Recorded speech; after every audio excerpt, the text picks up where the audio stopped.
Why don't you sit here? Bill can sit here. The first question I kind of was interested in asking is what you think each has contributed to the computer and technology industry, starting with you, Steve, for Bill, and vice versa. I think, but the biggest thing was Bill was really focused on software before almost anybody else had a clue that it was really the software. Bill, how about the contribution of Steve and Apple? Well, first I want to clarify, I'm not fake Steve Jobs. I actually looked at an Apple ad from 1978. It was a print ad that shows you how ancient it was, and it said thousands of people have discovered the Apple computer. Thousands of people. We had some very strange ads back then. We had one where it was in a kitchen, and there was a woman that looked like the wife, and she was typing in recipes on the computer with the husband looking on approvingly in the back.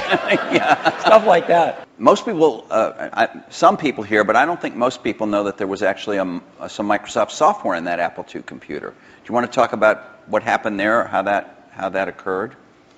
The original Apple II BASIC, the integer BASIC, we had nothing to do with. But then there was a floating point one where, and I mostly worked with Woz on that. Let me tell this story. So Woz, and so we're getting a lot of input that people want this BASIC to be floating point. And like we're begging Woz, please, please make this floating point. Who's we? How many people are in Apple? Well, me. Yeah.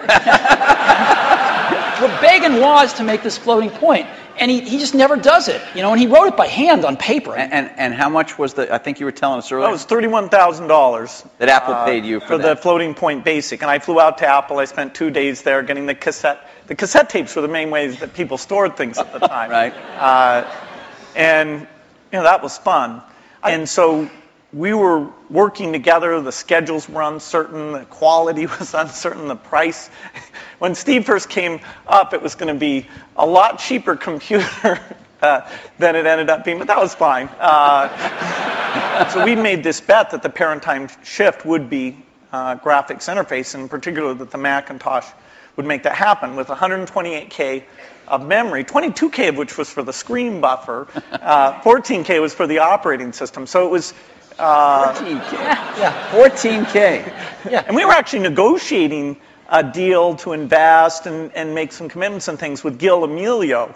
Next thing I knew, Steve called me up and said, "Don't worry about that negotiation with Gil Amelio.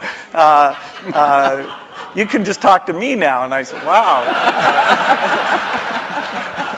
How do you look at yourselves in this landscape today? Because you are competitors in certain ways, which is the American way, right? We watch the commercials. And you get annoyed at each other from time to time. You know what? I have to confess, I like PC Guy better. Yeah, he's great. I like him. The art of those commercials is not to be mean, but it's actually for the guys to like each other.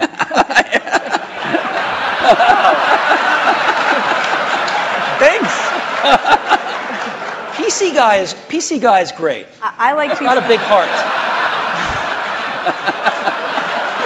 And in a few cases like the Zune, that if you go over to that group, they think of Apple as a competitor. They love the fact that Apple's created a gigantic market, and they're going to try and come in and contribute something to that. And we love them because they're all customers. The same processor, essentially, that the Mac had. This is one of those great ironies. They were switching away from that processor while the Xbox 360 was adopting it, but for good reasons, actually, in both cases. We try and do things that way. So that was the development system for the early people getting their software ready for the introduction of Xbox 360. And we never ran an ad on that. I see. Admirable restraint. That's wonderful. There were hundreds of them. Steve is so known for his restraint. I assume you carry a tablet PC. I don't know what brand it is. Maybe you change them up. I don't know. You obviously carry a MacBook Pro, I would guess, or a MacBook. Yeah, well, and an iPhone. And an iPhone. You have one? I do. Right here? Yes. Well, he has when he took it out before. What is the iPhone and are some of these other smartphones? And I know you make you believe that the iPhone is much better than these other smartphones at the moment, but are these things, aren't they really just computers in a different form factor? You know, we're working on some things that I can't talk about. Again. But, again, yeah. But there used to Very be, beautiful, There I used to know. be a saying, isn't it, at It's going to Apple? blow us away, though, Blow us when away. you can't talk. Wow, it's There great. used to be a saying at Apple, isn't it funny a ship that leaks from the top? So, That's kind of like a sweater without sleeves is a vest. I don't get that. that was what they used to say about me when I was in my 20s. Okay. I'm going to ask a more personal question. We have just a minute before we were going to open up for questions. What's the greatest, I'm not going to call this the Barbara Walters moment and ask you what tree you'd like to be, but what's You would the love great- to be I Barbara would- Walters, let me just tell you. No, I would not. What's the greatest misunderstanding? Ding, right. But thank you, Steve. About your relationship. I mean, you're obviously going to go down in history as history books already said kind of thing. But what's the greatest misunderstanding between you and your relationship and about each other? What would you say would be this idea of catfight? This idea of which one of the many? We've kept our marriage secret for over a decade now. Canada. That trip to Canada.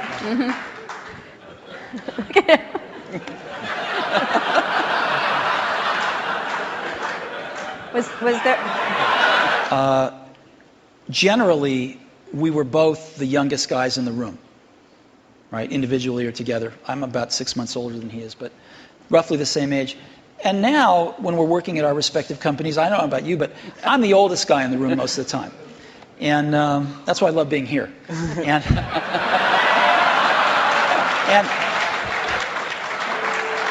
so Happy to oblige. Happy to oblige. And you know, I think of most things in life as either a Bob Dylan or a Beatles song. But there's that one line in that one Beatles song, you and I have memories longer than the road that stretches out ahead. And that's clearly true here. Well, you know what? I think we should end it there. Let's just end it there. I'm gonna have a little tear right here. Thank you. Thank you very much. Thank you so much.